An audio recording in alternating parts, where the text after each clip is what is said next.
One-on-One with Regional One Health is your inside look at how we're building healthier tomorrows for our patients and our community. Join us for expert insight that empowers you to achieve a lifetime of better health. I'm your host, Prakash Chandran, and today we're getting acquainted with Dr. Jeffrey Nelson. He's a medical director for Regional One Health's new palliative care service. Dr. Nelson, thank you so much for joining us today. I really appreciate your time. So I wanted to get started by maybe you telling us what palliative care offers and why you were drawn to this field of medicine. Sure, and thank you for the chance to do this. Palliative care tends to be a misunderstood specialty. I think a lot of it is because of how new it is. What we really are is specialized type of care for people that have a serious advanced illness, and often this is a terminal illness. So one of the most understood fields for palliative care is people with an advanced malignancy that ultimately will be terminal. What we do in palliative care is we augment all the other standard treatments that are available. So we're in addition to standard medical care, and we really focus on quality of life for patients and their loved ones. It might be treating physical symptoms. It might be helping with depression and anxiety. It might just having that therapeutic alliance with people that helps them feel better and less alone as they battle this illness. In the hospital, we function a little differently often. Here at Regional One especially, we have people with life-changing traumatic events. Our job in the hospital often is to be an extra layer of support that helps patients and families understand what has happened, understand where they've been in their health journey, and understand what options they have in front of them. Okay, that is really helpful. Thank you for clarifying that, because I also had some confusion around what palliative care was. And as a layperson, the first part of what you were talking about sounds a lot like, I guess, the services that you get within hospice. Is there any correlation there, or is it completely separate services? Great question. And I distinctly or purposely tried not to use the word hospice in my definition. But if you think of a pie and you look at a 98% large slice, that's palliative care. That other 2%, that would be hospice care. And we do help with that kind of care. The fundamental difference between palliative care and hospice care is that with hospice care, you're not getting disease-directed therapies. You're not doing things that artificially prolong life. You are solely focusing on comfort, peace, and dignity in the moment. So again, going back to someone with a terminal cancer, once you elect hospice care, you're no longer going to get chemotherapy or radiation. You're going to focus on being where you're most comfortable with your loved ones until the end of life. Okay, thank you so much. I understand the distinction now.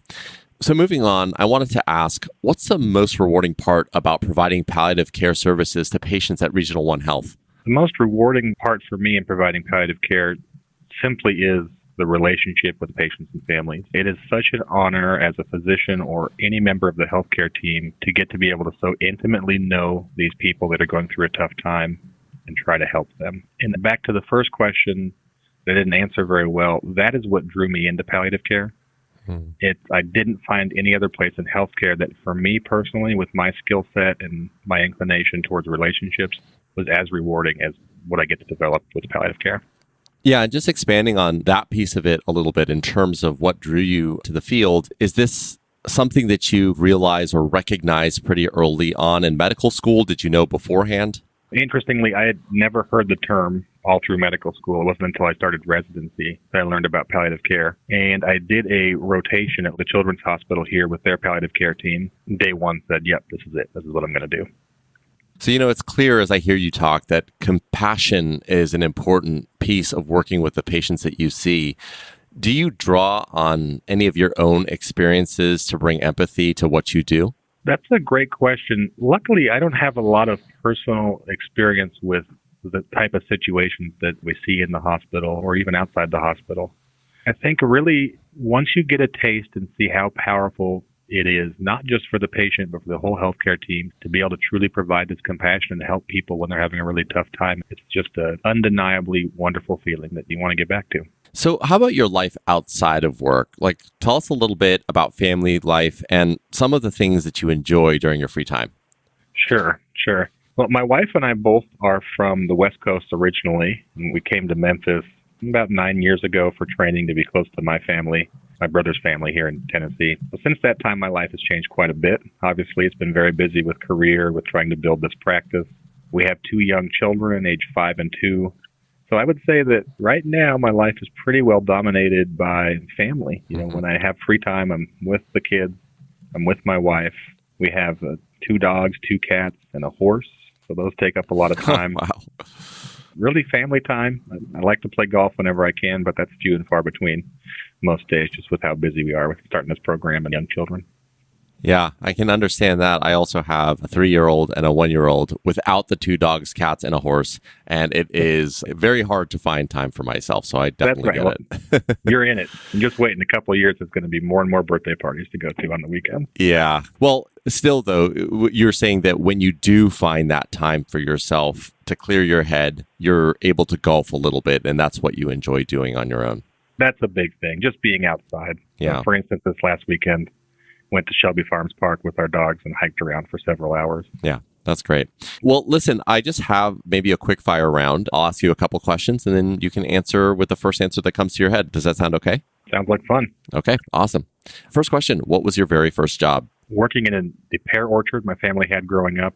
First job outside that was Dairy Queen drive-through cash register.